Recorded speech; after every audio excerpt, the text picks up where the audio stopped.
signifie le terme classique?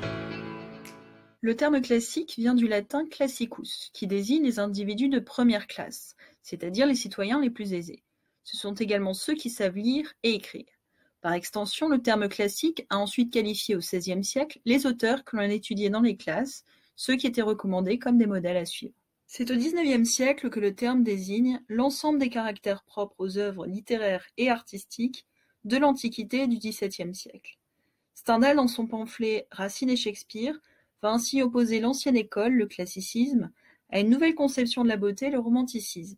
Le classicisme désigne donc la production littéraire du XVIIe siècle durant le règne de Louis XIV. Le mouvement classique se développe en Italie à la fin du XVIe siècle et se prolonge durant tout le XVIIe siècle.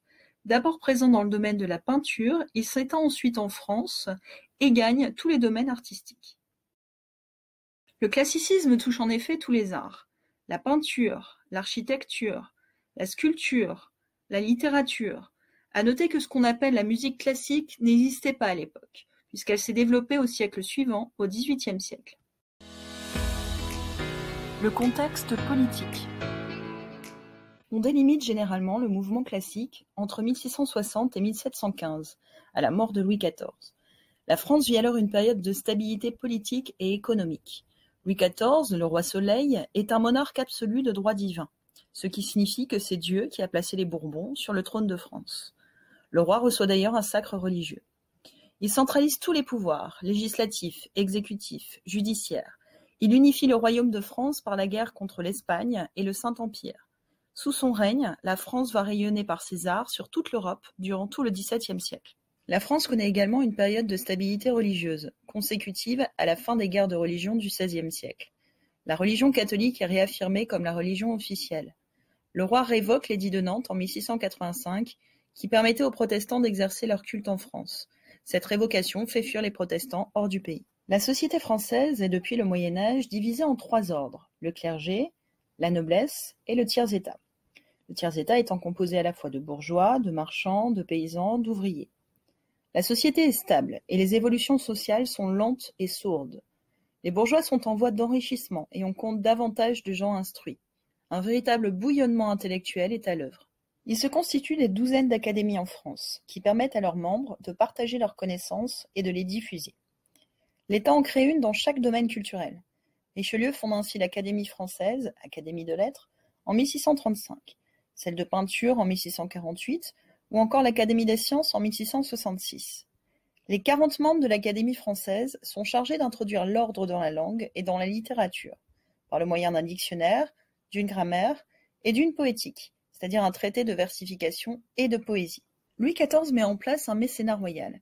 Jusque-là, les auteurs pouvaient créer en étant soutenus par un mentor, c'est-à-dire un haut personnage qui leur donnait de l'argent et leur protection. À partir de 1664, la royauté met en place un système de gratification annuelle. Chaque année, on récompense les artistes dont on juge l'œuvre bénéfique à la vie intellectuelle du pays.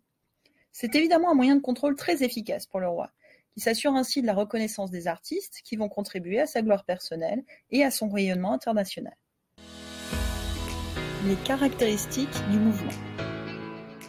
L'imitation des auteurs de l'Antiquité.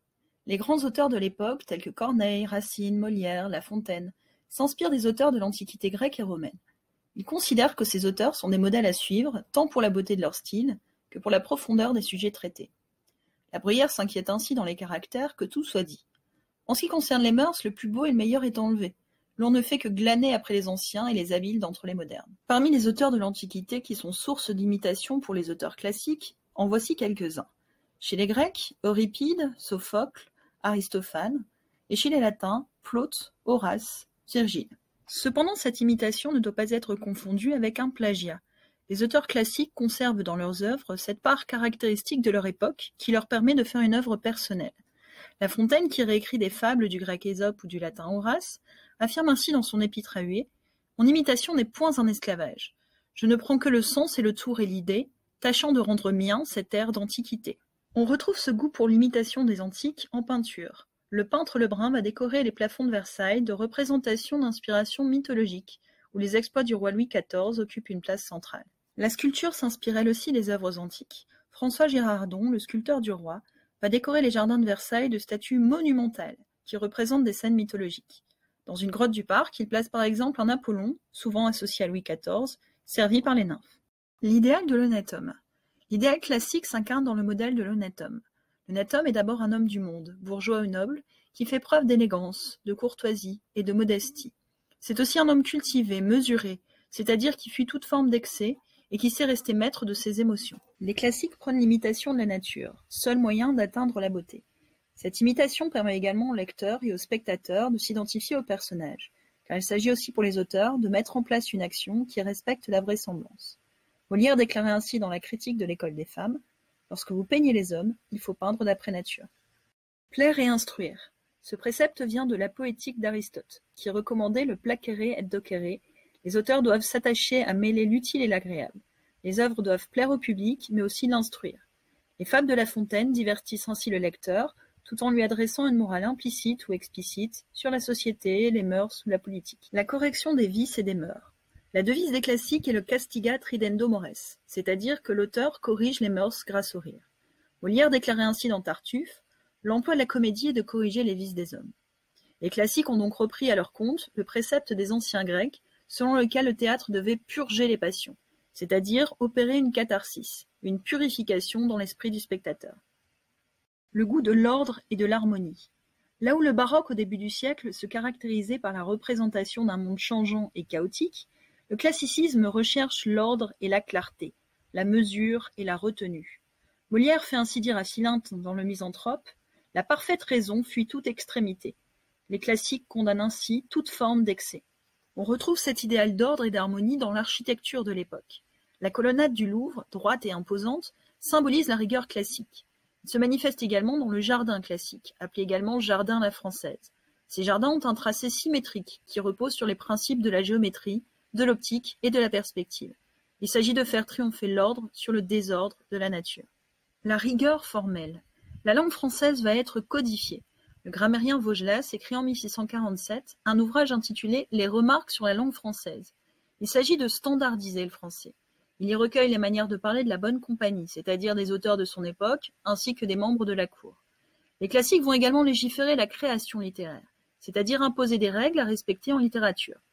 Boileau va publier un art poétique en 1674 qui regroupe les règles d'écriture de l'époque. Au théâtre, il s'agit d'abord de respecter la règle des 3 unités, dans le souci d'imiter les anciens et de se conformer à la raison en faisant preuve de mesure et d'équilibre. Elle est composée de l'unité de lieu. La pièce ne doit se dérouler que dans un seul endroit. L'unité de temps. L'action de la pièce doit se dérouler en 24 heures pour rendre l'histoire plus vraisemblable. Et l'unité d'action. Il ne doit y avoir qu'une seule intrigue principale. Les intrigues secondaires sont à proscrire. Il s'agit de simplifier l'intrigue pour les spectateurs. Il faut également respecter la règle de vraisemblance. L'action doit être crédible pour le public.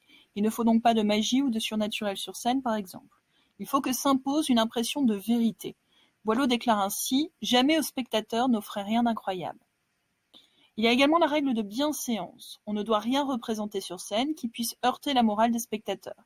Pas de scène de violence, ni de scène érotique. Les actions et les sentiments du héros doivent en outre être conformes à son rang. Les pièces de théâtre doivent également être composées de 5 actes et être versifiées. Mais aucune œuvre du classicisme français n'est jamais si pure qu'elle voudrait l'être. Il y a parfois un décalage entre les règles des textes théoriques et la création des œuvres. C'est ce qui explique d'ailleurs la querelle du Cid. Corneille fait jouer sa pièce intitulée Le Cid en 1636. La pièce rencontre un énorme succès. Mais de vives critiques s'élèvent. On lui reprochait de manquer aux unités, à la règle de vraisemblance. En une journée et une nuit se déroulent ainsi 2 duels, une bataille et un procès, ce qui est peu vraisemblable. Les critiques disaient également qu'il était odieux que Chimène aime encore le meurtrier de son père et que cela heurtait la morale du public. Corneille va modifier sa pièce pour qu'elle respecte davantage les règles. Un style sobre et clair. Boileau écrit dans l'art poétique « Ce que l'on conçoit bien s'énonce clairement ». Il s'agit donc de trouver une harmonie entre la pensée et le langage. La pensée doit être suffisamment limpide pour pouvoir être formulée, et le langage doit être précis et clair pour transmettre cette pensée. On privilégie donc un vocabulaire précis, un style concis et clair, on évite de faire des digressions, l'alexandrin est équilibré, et la césure, c'est-à-dire la coupe, se fait à l'hémistiche, c'est-à-dire à la moitié du vers. Les formes privilégiées. Le XVIIe siècle est surtout celui du théâtre. Trois grands dramaturges ont mis leur talent au service du théâtre classique.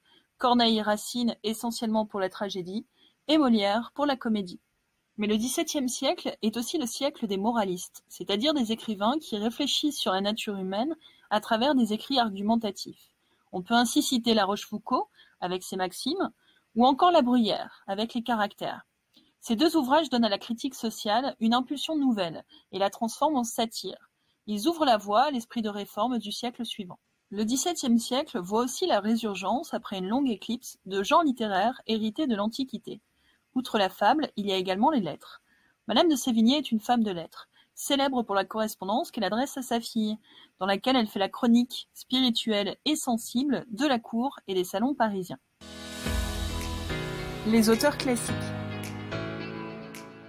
Molière, de son vrai nom Jean-Baptiste Poquelin, était un acteur et dramaturge français.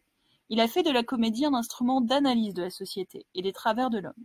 On lui doit plusieurs comédies de mœurs, telles que Les Précieuses Ridicules, L'École des femmes ou encore Les Femmes savantes. Il a créé également des comédies-ballets, telles que Le Bourgeois gentilhomme ou Le Malade imaginaire. Malgré son génie et la protection du roi, les pièces Tartuffe et Don Juan sont interdites de représentation, du fait de pressions religieuses. Racine était un dramaturge, mais aussi l'historiographe du roi. Son œuvre se divise en deux grands volets. D'abord, les tragédies d'inspiration antique, telles qu'Andromaque, Britannicus, Bérénice ou bien encore Phèdre. On y trouve les caractéristiques du théâtre racinien, le respect des règles classiques, des personnages à l'opposé des tragédies baroques qui sont crédibles et vraisemblables, la volonté de représenter des passions exacerbées, et enfin une fluidité musicale du langage. Le deuxième volet est constitué des tragédies d'inspiration biblique, telles qu'Esther et Athalie, qui témoignent du retour à la foi de l'auteur. Corneille était un dramaturge, il est l'auteur de nombreuses pièces célèbres. L'Illusion comique, en 1636, est sa comédie la plus originale. Cette pièce est une célébration de l'art dramatique à une époque où la profession de comédien est socialement très risquée et condamnée par l'Église. Sa pièce la plus célèbre est bien évidemment Le Cid, en 1637. C'est la première grande tragicomédie du théâtre français, c'est-à-dire une tragédie avec une fin heureuse. Le succès fut considérable, mais comme nous l'avons mentionné plus tôt, cette pièce sera l'origine d'une querelle qui ne sera close qu'en 1638. Boileau était un poète, mais aussi l'historiographe du roi. Il est connu notamment pour ses 12 satires, rédigées entre 1666 et 1706. Ce sont des discours en vers sur différents sujets, caractérisés par un ton très mordant. On le connaît surtout pour l'art poétique, publié en 1674. C'est la plus célèbre de ses œuvres parce que c'est le poème didactique, en 4 chants, qui expose les préceptes généraux de la doctrine classique. Madame de Lafayette était une écrivaine. Ses deux œuvres les plus célèbres sont La Princesse de Montpensier, en 1662, une nouvelle historique et sentimentale, d'une grande unité de ton, qui relate l'histoire d'une princesse victime d'une passion amoureuse dévorante à laquelle elle tente en vain de résister. La Princesse de Clèves est un roman considéré comme le chef-d'œuvre du classicisme. La Princesse de Clèves est une héroïne tragique, tiraillée entre sa vertu et la passion qu'elle éprouve pour un autre homme que son mari. La Fontaine était un poète et un fabuliste. Il est essentiellement connu pour ses fables, dont il a commencé la rédaction en 1663. Mais il a également publié un recueil de contes et nouvelles en 1665.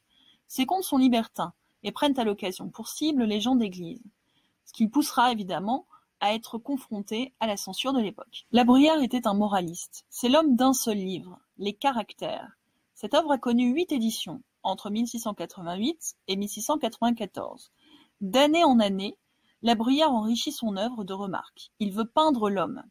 Leur succès, dû en partie au portrait, lui vaut malgré 2 échecs d'être élu à l'Académie française en 1693, où son discours de réception, qui ne loue que les partisans des anciens, fait scandale. Je vous propose une petite phrase mnémotechnique pour retenir facilement 5 noms d'auteurs classiques.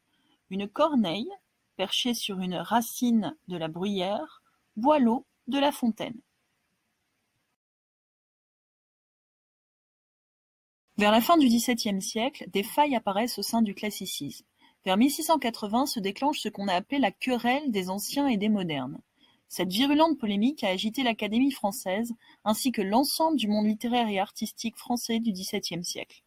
Les anciens sont les tenants de l'art classique. En font partie Bossuet, Boileau, Racine, La Bruyère, La Fontaine. Ils préconisent l'imitation des écrivains de l'Antiquité, Pour eux, cette période représente la perfection artistique, aboutie, indépassable. Les modernes, parmi lesquels on compte Charles Perrault et Corneille, soutiennent quant à eux que les auteurs du XVIIe siècle ont du talent et qu'ils peuvent surpasser les auteurs de l'Antiquité. Pour eux, la création littéraire consiste à innover. Le débat ne s'apaisera qu'en 1694, année où Boileau et Perrault feront un pas vers la réconciliation. Merci d'avoir regardé cette vidéo, j'espère que vous l'avez appréciée. Si c'est le cas, n'hésitez pas à la liker et même à vous abonner à ma chaîne YouTube, ou bien encore à jeter un petit coup d'œil à mon site internet zonelittéraire-imoncide.com. À bientôt pour d'autres vidéos.